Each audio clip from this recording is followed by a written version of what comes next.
Welcome to the History of Beat 'em Ups Hack and Slash edition. This right here is the 90s. It's so chock full of games from start to finish that I can't fit them all in one video, so I'm breaking it into two parts. This video right here will span from 1990 through 1994. We got lots of games to cover, so let's get started. So let's start the 90s with a shout out to a truly odd title that I had never heard of until I started researching for this video right here.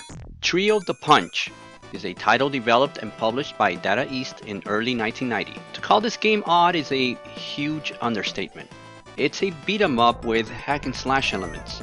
This one has you choosing from 3 characters, 2 of them wield weapons. The levels are short, the enemies are weird, and the game was an odd arcade title that never saw the light of day on any consoles during that time, until it was released in 2007 for the PlayStation 2 under a gaming compilation title. Want something different? Go with this one. It's definitely one of the weirdest beat 'em up games I have ever played. I'm not lying here, try it.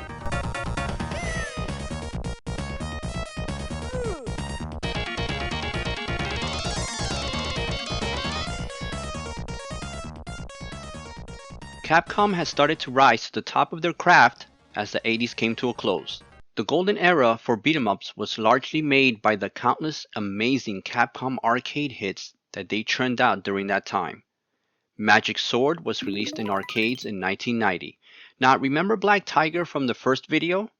I told you that some elements of that game would make their way to a future Capcom title, and this one here is that game. What a way to start the 90s with such a gem. 2 players can co-op in this hack and slash platforming title. You have to traverse a tower towards the top floor to stop the evil Drakmar from using an orb that would allow him to take over the world, because, of course, that's what they do. The cool thing with this game is not only the co-op, but the ability to save prisoners trapped throughout the stages.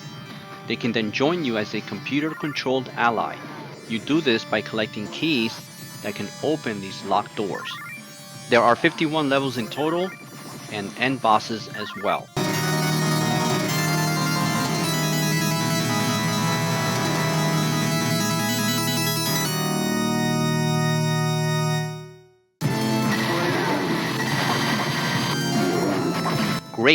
Great title from Capcom, and it sets the tone perfectly to what gamers would come to expect, not only from Capcom, but from arcade games back in those days.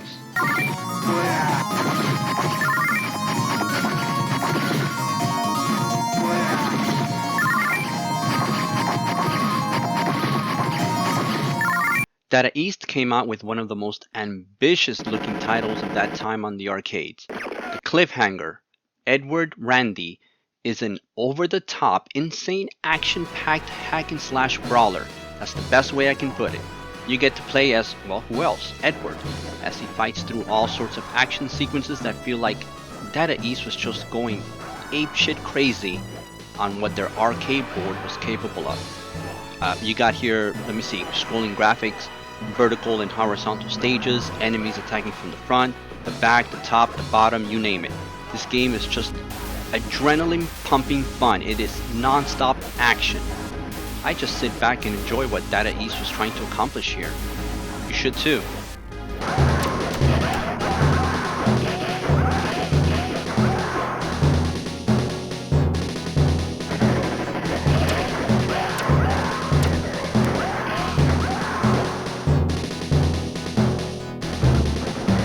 Taito wanted a game that can ride the wave that was the Ninja Turtles in the arcades. What they gave us was Ninja Kids. I found this title to be fun actually. Once you get past the silly premise and overall art design, at its core, it's a pretty decent hack and slash brawler that I enjoyed playing back in the day. You choose from 4 puppet-like characters as you battle an organization led by someone called the Satan.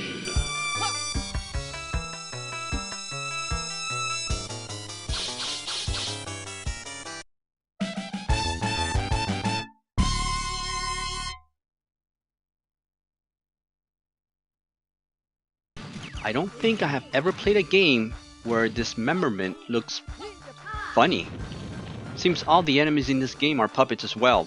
No blood here, just tons of puppet parts flying everywhere. The enemies and the bosses are all comical in their approach as well. Let's try and ignore that.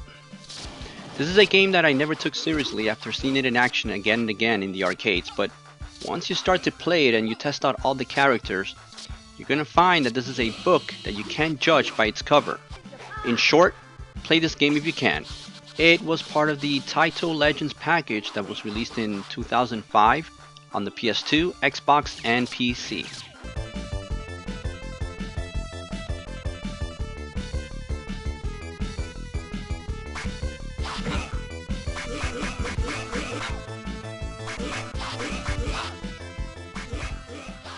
Natsume would surprise NES owners with the great hit Shadow of the Ninja, released in 1990. I consider this one here a great game that flew a bit under the radar.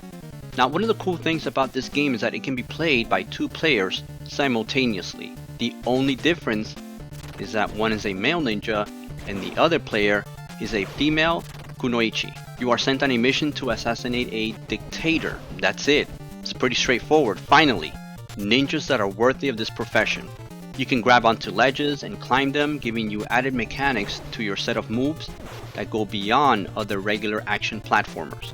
This game is a great NES action game and one that would serve as an inspiration for the game Cyber Shadow, a favorite of mine that was released in 2021. I actually reviewed that game in one of my very early videos. It's awesome. Play both of these games. You won't regret it. Trust me.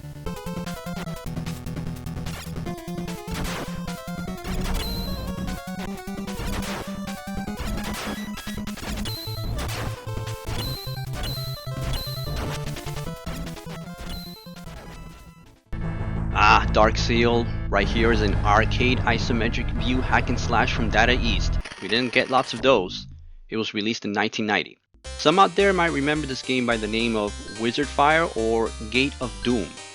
It's a 2-player co-op where you can choose from 4 characters as you travel the lands fighting all sorts of enemies and some really cool looking bosses. I love the dragon here.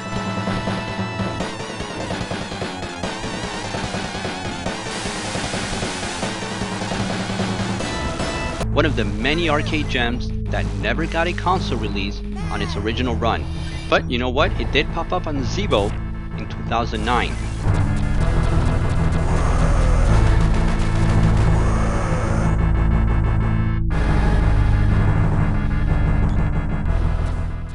By 1991, Irem had already released some real solid arcade hits. Hell, R-Type alone was the main reason I got a TurboGrafx 16 back in the day. But I digress. Add Blade Master to that list of great Irem titles. This game was released in the arcade scene, but not on any console during its initial run. That's a shame too, because the graphics here are great. The sprites are very well drawn and the machine has no issues handling so much detail and colors and enemies on the screen at once, making this title one of the better looking arcade games in my book.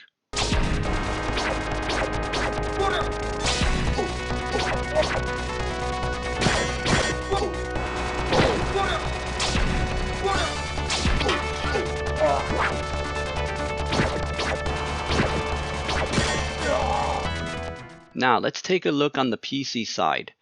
We got here Shadow's Night. This title was developed by ID Software. Yup, the same developer who went on to do Doom.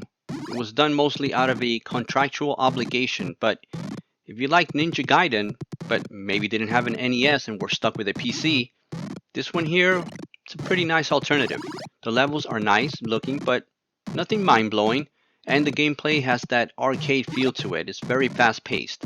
There were very few titles like this if you were a PC gamer back in the early 90s, so this one was a nice change of scenery. This one here was a surprise for me actually. I had never played it until I did this video, and it's actually quite difficult, so get ready for a good challenge here.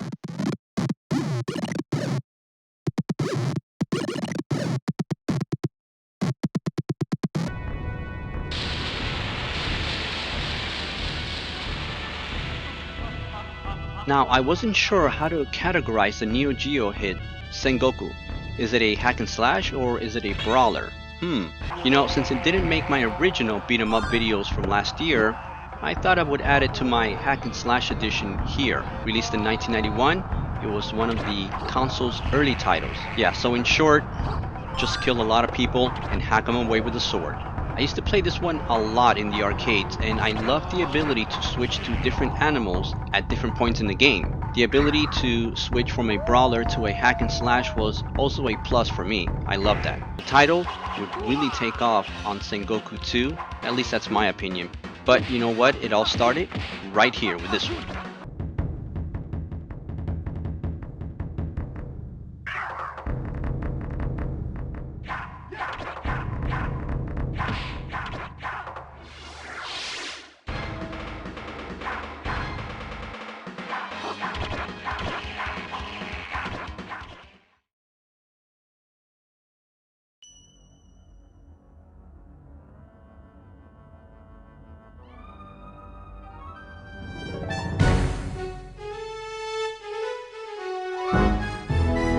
This next one here became a favorite of mine years after the arcade run. Dungeon Magic.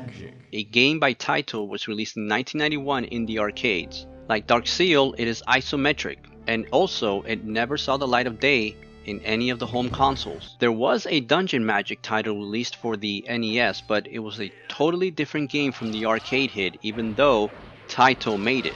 I found out about the arcade game years later thanks to the internet and getting my hands on it via MAME. You choose from 4 warriors. 2 of the characters are brawlers, while the remaining 2 are weapon-based fighters. This one could have gone either way, but I chose it to include it on my hack and slash edition here.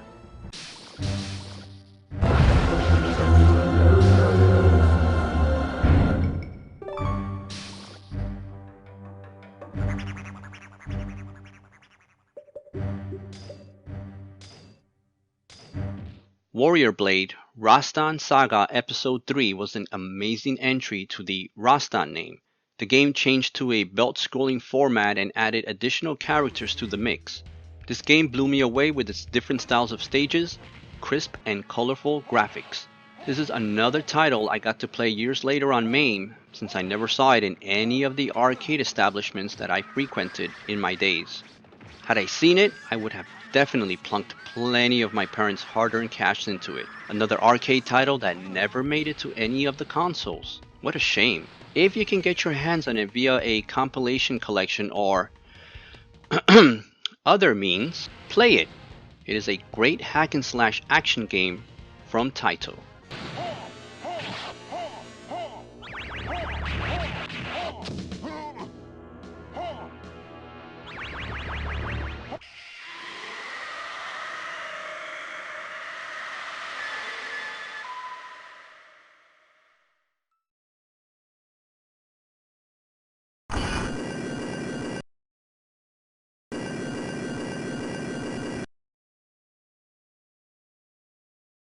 Knights of the Round was a favorite of mine, released by the masters at Capcom.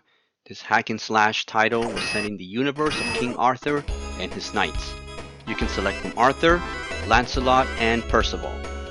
Each one has his own specific weapon of choice. There is some slight leveling up mechanics here, but it's simplistic enough to keep it from crossing into RPG-like territory. The graphics are up to Capcom standards and do this title justice. I found it to be somewhat mindless in its combat mechanics, but I don't know, for some reason I just keep coming back to it from time to time. Try it out.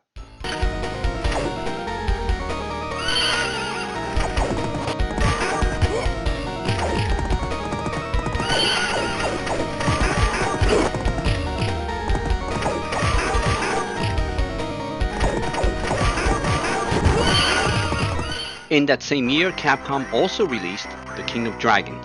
This one has more selectable characters to choose from. 5 in total, actually.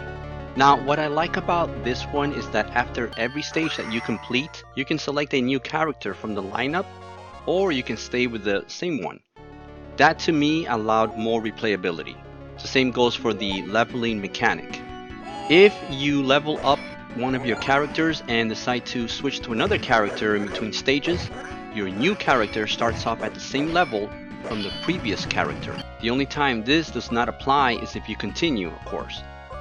Both these games were later released to the Super Nintendo.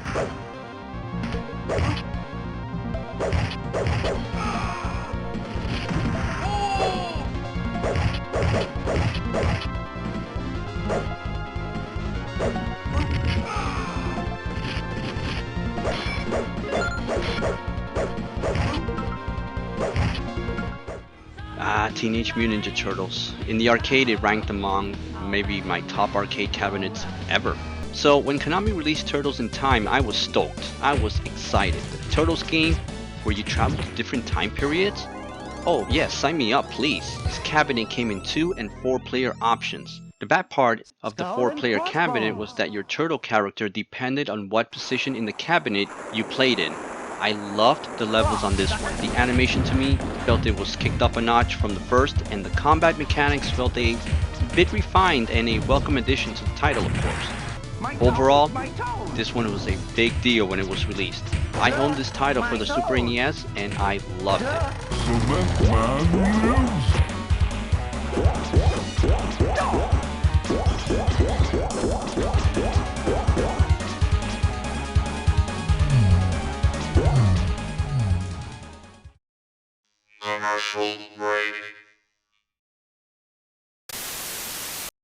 Now, when you buy the Sega Genesis that comes with Sonic 1, you'll get Sonic 2 absolutely free. Sonic 2 handles stubborn stains, embarrassing bald spots, no problem. It even slices and dices, makes thousands of julienne fries. But wait, you can play it too. This free Sonic 2 is a $54.99 value. You get 2 Sonics for the price of 1. Sonic 2 fits easily into any tackle box. Made from a space-age polymer plastic for years of family fun. And pets love it too. Buy the Sega Genesis that comes with Sonic 1 and get Sonic 2 free. Act now. Wiener Dog Sweater sold separately. So we begin 1992 with one of the greatest hack and slash series revisited. Golden Axe revolutionized the hack and slash. I remember playing that game on the Genesis at my friend's house on the weekends, and it was tons of fun. It got a Genesis only sequel which I never actually played, even though I'm a huge fan of the first. Golden Axe Revenge of Death Adder was released 1 year later. I never saw the cabinet in the arcades as well. This is another title that I found out about years later. The characters from the original are pretty much all gone as far as playable characters. Instead, you get a small impish looking character here, a centaur lady, a giant with Gilius from part 1 riding on his back, and a new warrior by the name of Stern Blade. The fighting mechanics are similar to the first 2 titles. The graphics is the other noticeable change here, as well as vertical scrolling segments and branching paths. The animals you ride are also different. Some don't feel right to me. Yeah, a fire-breathing insect? I'm sorry, it just doesn't work for me. Doesn't make the game bad though. I have yet to fully commit some time to this game, but I will be doing so in the near future. This is a great addition to the Golden Axe franchise, and I recommend you try it if you get the chance to play it. You won't regret it.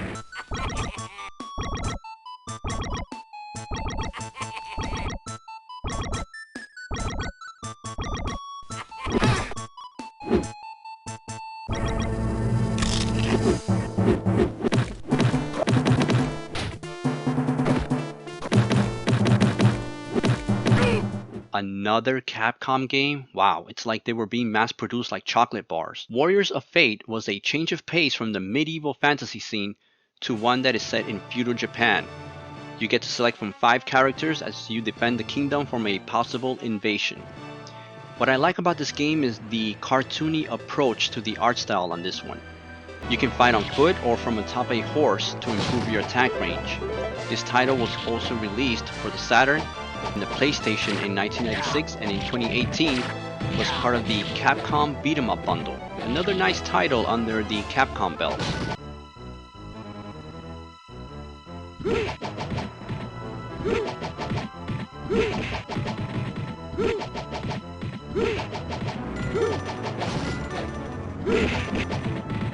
Now Valis 4 here for the Super Nintendo is not an exact copy of Valis 4 on the PC Engine CD-ROM.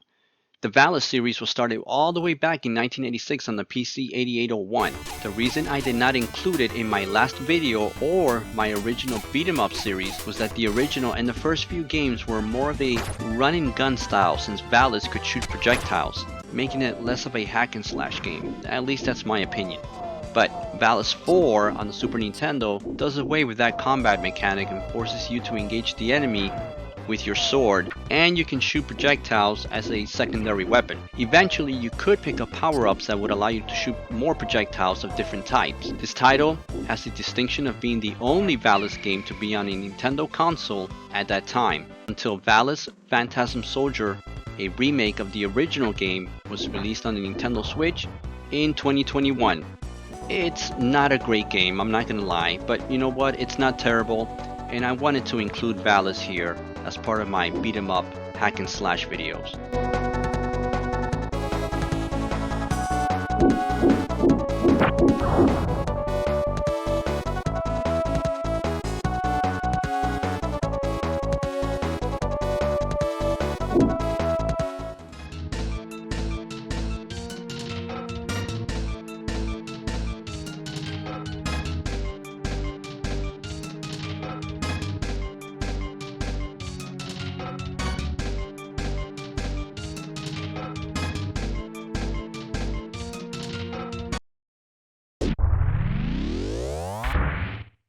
Run Saber is one of those games that I saw a few times, but thanks to that strange looking cover, I passed on it. What a shame too. The game was released in 1993 by Horisoft and published by Atlus. The gameplay is a mixture of Strider and other hack and slash games that took place in a 2D field. You get to choose from a male or female character, but regardless of which you choose, they basically have the same set of moves with minor differences only to some specific attacks and their magic. Now this title here is one that went unnoticed, I believe, by a lot of Super Nintendo owners, myself included. But if you can get your hands on this title, I recommend you play it as a solid action hack and slash platformer for the Super Nintendo.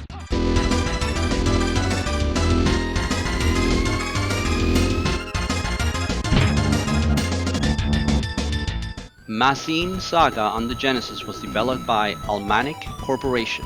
This title at first glance, to me at least, looked like a regular 8-bit NES title, but once you start to play it, you notice first the smooth animations when fighting enemies. The large bosses are pretty nice looking as well.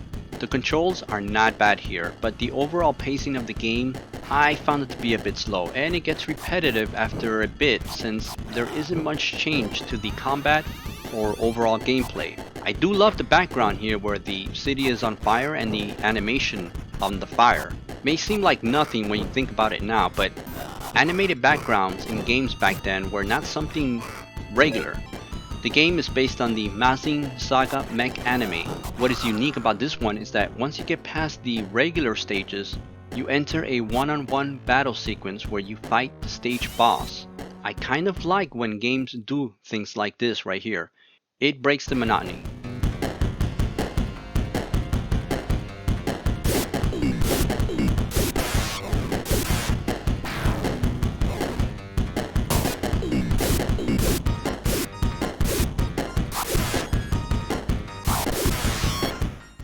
Here's another arcade I never saw in person, but I wish I had. Shadow Force was made by the awesome people at Technos.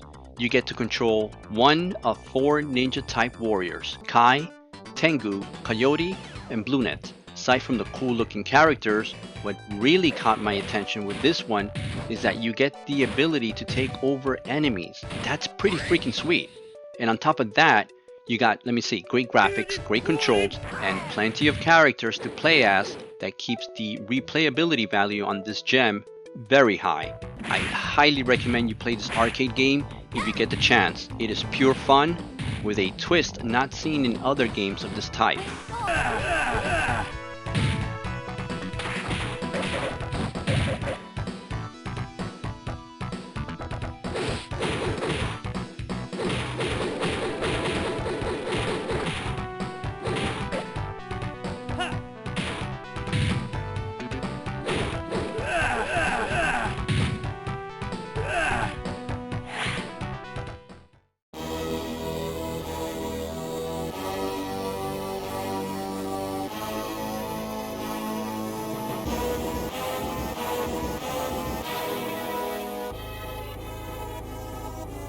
Now, Lionheart here for the Amiga was published by Thalion Software. This is one of those games that looks great on paper and looks even better when playing it. This game blew me away with its super colorful and detailed graphics and those backgrounds and parallax scrolling.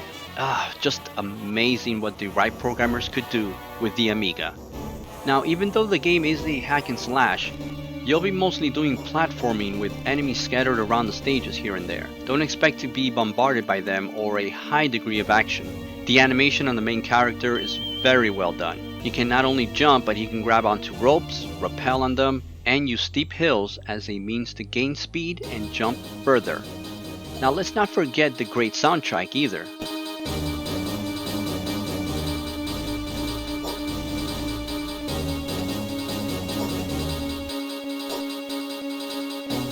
Yeah, those are pretty freaking sweet tunes. I see this game now and I am reminded how badly I wanted an Amiga back then. Oh man, I wish I could have owned one.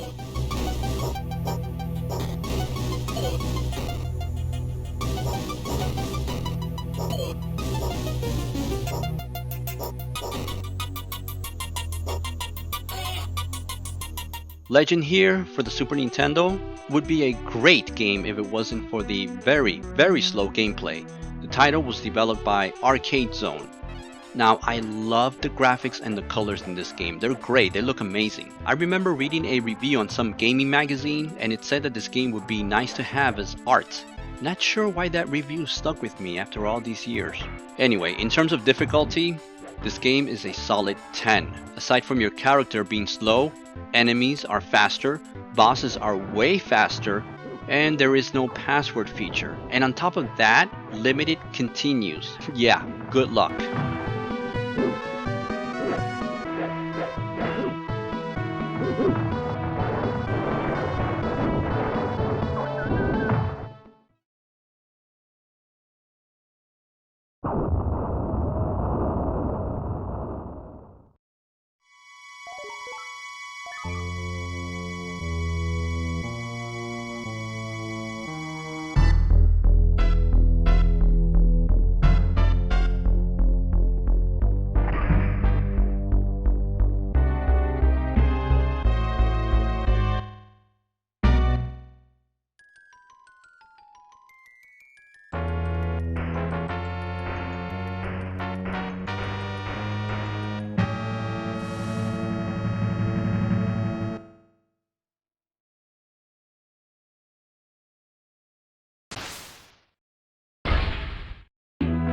Oh man, where can I start with Hagane? Let's see, it's brutal. It's not an easy game. If you pick up this game and expect a run-of-the-mill hack and slash action title, you are wrong. Hagane is the Super Nintendo's answer to a Shinobi game on the Genesis. It was developed by CA Production. You control a cybernetic ninja that is on a mission to avenge his clan. Hey, I never said the story was innovative. The game's difficulty is insanely high. You get 3 health points, and after that you get sent back to the beginning of the stage if you die. There are no passwords here. There are some checkpoints here and there, but at least there's infinite continues, and oh man, you're gonna need them. The graphics are somewhat dark, but I think that goes well with the game's plot and its content. You got access to several weapons and a screen clearing magic attack. This one is one of those ninja titles that flew under the radar on the Super Nintendo and in gaming circles overall. Play this one if you can get your hands on it and if you want a good challenge. It's not easy.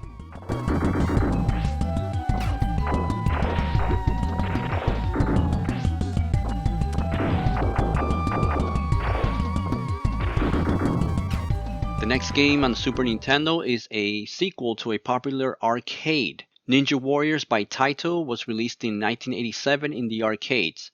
Oh man, how the hell did I miss that one on my first video? Oh, I feel bad about that. It's a great game. If you have a chance to play it, go ahead and do so. Natsume developed the Super Nintendo sequel in 1994. On this one, you get to choose from 3 characters as opposed to 2 on the original. The combat is still on a 2D feel, but the action is much more fast-paced on this one. Each character has their own set of moves. The game was a nice surprise for me when it came out. I felt the graphics were top-notch, and the overall gameplay very well paced. while not being too difficult overall. It also has unlimited continues. Now with all that said, I have never beat this game. This one here is a solid title that all gamers need to try out at least once. If the graphics seem too outdated for you, the same team that worked on this game here remastered it for the PS4 and the Switch. The gameplay is still intact, and that is what's important.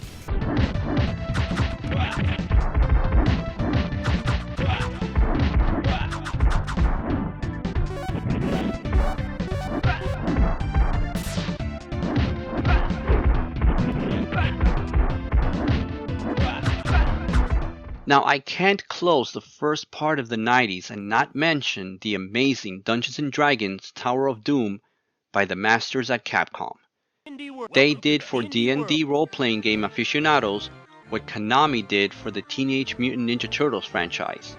This awesome game came as a 4-player cabinet as well, and even if you weren't a D&D fan, this game was just great to play. It's a lot of fun. 4 characters with different skills, tons of items, and magical spells to collect during the journey, and of course, solid Capcom fighting mechanics. You know, I used to play this game at a pizzeria when I went every Tuesday to get 2 pizzas for 10 bucks.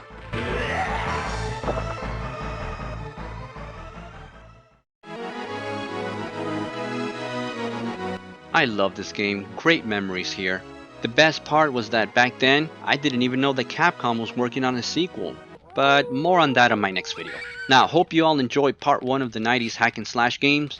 Feel free to share with me games you feel belong on this list.